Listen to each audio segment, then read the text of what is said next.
Bonjour à chacun d'entre vous. On se retrouve sur la chaîne Séphiroth et compagnie parce que je voudrais un petit peu vous parler du coaching de groupe et notamment du premier thème qui va être abordé, qui va être le positionnement. Comment est-ce que moi je peux réussir à exister dans des situations dans lesquelles je suis parfois mal à l'aise, des situations qui peuvent générer du conflit et c'est tout ce que je veux éviter. C'est-à-dire comment est-ce que je peux véritablement construire, moi, apprendre à exister, à grandir, à trouver ma place, alors que je vais me retrouver confrontée à des situations qui risquent de dégénérer et c'est tout ce que je ne veux pas. Donc en fait, ce sujet-là, c'est un sujet qui pour moi est absolument, je dirais, primordial. C'est la base en fait pour réussir petit à petit à faire évoluer notre vie dans tous les domaines, que ce soit en amour, que ce soit au niveau professionnel, que ce soit en amitié. C'est le pendant justement de l'amour, c'est aussi toute cette partie respect, se respecter soi. Pourquoi est-ce que c'est si important? Parce que petit à petit, si on n'arrive pas à établir ces limites-là, eh bien malgré tout l'amour qu'on va porter à l'autre, et si j'ose dire, plus on va aimer l'autre, moins on va dire, et plus la relation va petit à petit entrer dans une forme de déliquescence, et on va arriver au résultat opposé à ce que l'on recherchait, à ce que l'on souhaitait profondément. On n'a jamais autant parlé de communication qu'aujourd'hui, alors que je pense que cette communication, elle est, j'allais dire, au point nul, au point zéro. On le voit déjà dans les relations purement juridiques, professionnelles, où aujourd'hui tout le monde est dans une forme de défiance. On le sait, il y a un certain nombre de choses qu'on ne peut plus dire, notamment quand ça ne va pas entre un patron et un salarié.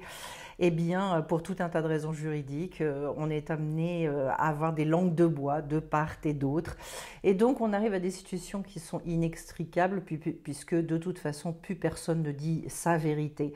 Donc déjà, comment je détermine ma vérité? Comment j'arrive à l'exprimer? Légitimer finalement ce que je peux ressentir, légitimer qui je suis, c'est comme ça que je vais petit à petit énormément grandir, m'affirmer, prendre ma place, qui n'est pas du tout le, un, une marque finalement de non-respect d'autrui, mais au contraire de respect d'autrui. Arriver à faire ça, c'est faire une bonté à l'autre, j'en suis plus que persuadée. Pourquoi? Parce qu'en fait, c'est là qu'on va garantir la pérennité d'une relation, c'est là qu'on va garantir le fait qu'elle puisse évoluer, grandir, mûrir. C'est particulièrement vrai dans le couple. Pourquoi? Parce qu'en fait, la majorité des problèmes de couple, ce sont des problèmes qui se sont accumulés, des petites choses qui n'ont pas été dites et qui, in fine, finissent par prendre un espace, une place considérable parce que les rancœurs, les gènes intérieures, les ressentiments vont s'accumuler jusqu'à ce que ça crée finalement une espèce de boule de colère, d'incompréhension, des déceptions répétées, des frustrations. Et qu'au bout d'un moment, quand ça va sortir un petit peu n'importe comment. Et surtout, comme ça ne sortira plus sur des sujets très précis, en fait, la personne en face ne va pas comprendre. Mais en fait, tu me reproches quoi? Et surtout, si ça dure depuis si longtemps, pourquoi tu n'as rien dit avant? Et donc là, ça devient beaucoup plus difficile de dénouer les problématiques. C'est pour ça que dans le coaching, je reprends toujours des exemples extrêmement concrets. Je vous donne des exercices pratiques, c'est-à-dire que le but, c'est effectivement de concrétiser ça après. Et Dieu sait que la vie vous envoie des opportunités, la plupart du temps, ça ne manque pas. C'est pour ça qu'en fait, le coaching de groupe, il s'entend, et le prix qui est indiqué, le tarif, comprend 2 rencontres. Pourquoi? Parce qu'on met en place, on explique un certain nombre de choses qu'on va pratiquer pendant 15 jours, on se retrouve au bout des 15 jours, et alors à ce moment-là, on peut, je dirais, valider éventuellement des choses qu'on a acquises, qu'on a comprises, et cette compréhension, pour moi, elle ne s'entend qu'à partir du moment où ça a été vécu, où c'est validé dans l'expérience, c'est-à-dire qu'en fait, le but, ce n'est pas d'avoir une compréhension intellectuelle des choses parce que ça ne transforme pas la vie. Le but, c'est que cette compréhension puisse descendre jusqu'au niveau du cœur.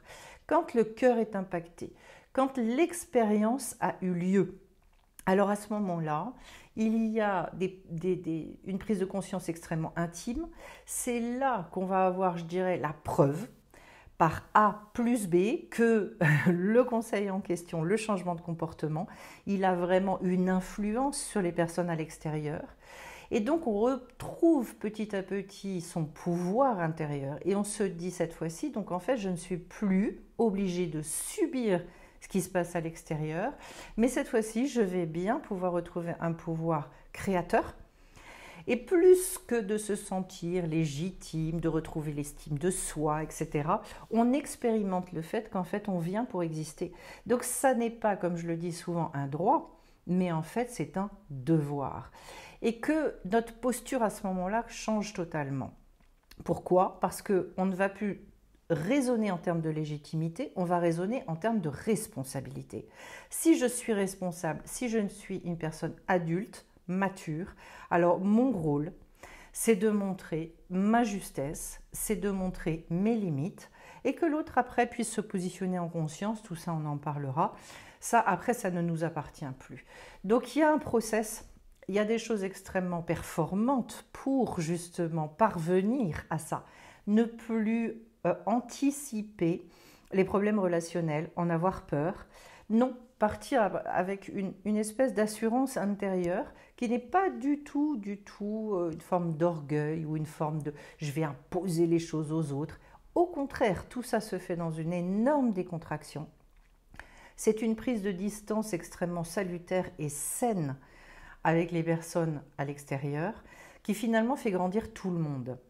Donc en fait, ce type de positionnement fait que tout le monde y gagne. Et vous, et les personnes que vous allez rencontrer. C'est là, et ça n'est qu'à partir de là, qu'on va pouvoir construire des choses ensemble, au lieu finalement de vivre de manière, je dirais, juxtaposée. C'est-à-dire d'essayer des espèces de cohabitation maladroite, alors au lieu de créer une véritable coexistence. C'est ce que Albert Jacquard appelait une véritable rencontre, c'est-à-dire aller chercher la complémentarité chez l'autre, pas forcément qu'il soit d'accord avec moi, mais qu'il soit tenu, quelque part, d'écouter ce que j'ai à dire, de même que moi, je vais pouvoir écouter ce qu'il a à dire. Et après, on va voir ce qu'on peut construire ensemble.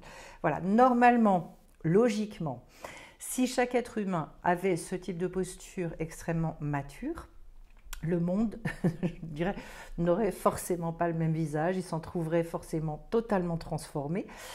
Aujourd'hui, de la même manière, on parle énormément de la tolérance, en fait, elle est tout à fait inexistante puisque le propos de l'autre, au lieu d'être pris en compte et qu'il y ait un véritable débat sur le fond, eh bien finalement, malheureusement, beaucoup de personnes qui ont un peu pignon sur rue dans les réseaux sociaux, dans le monde politique, etc., sont plus sur l'attaque de la personne au lieu d'aller traiter véritablement des sujets, ce qui est absolument navrant.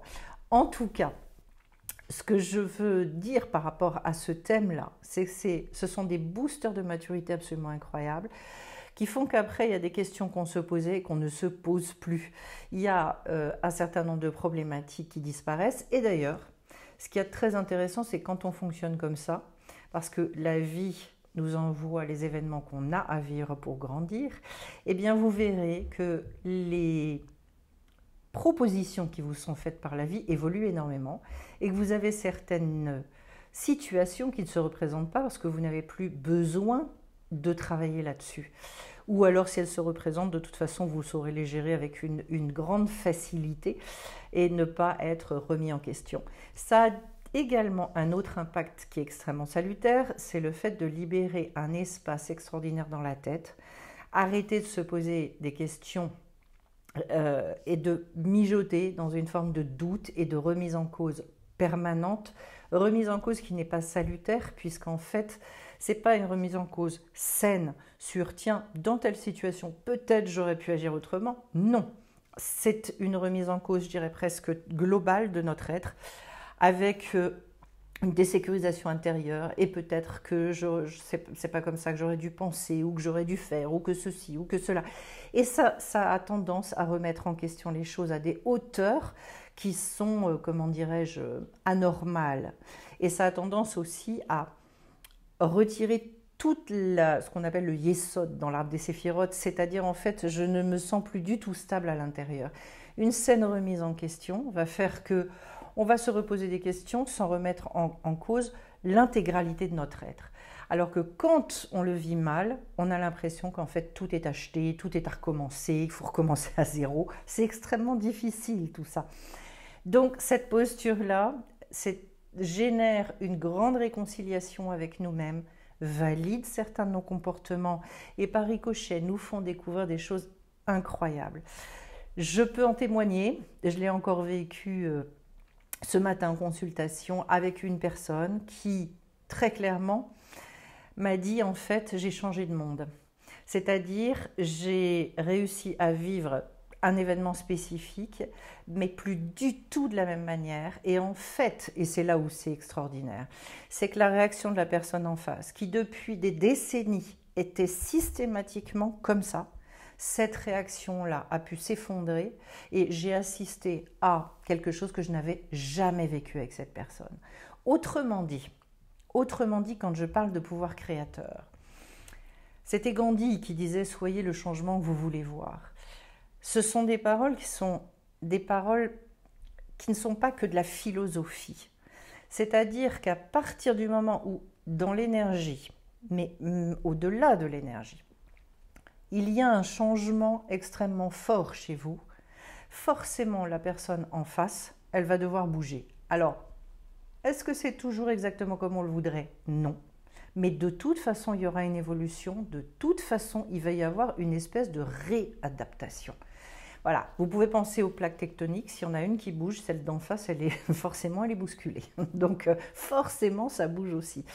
Voilà ce que je peux vous dire là-dessus. Donc, ces séances de coaching, qui sont des séances réservées aux femmes, et qui sont des moments privilégiés vraiment pour aller dans le dur, c'est-à-dire parler de situations extrêmement pragmatiques, et en même temps, recevoir un certain nombre de conseils, situer les choses, comprendre dans telle et telle situation, qu'est-ce qui bloque, qu'est-ce qui se joue.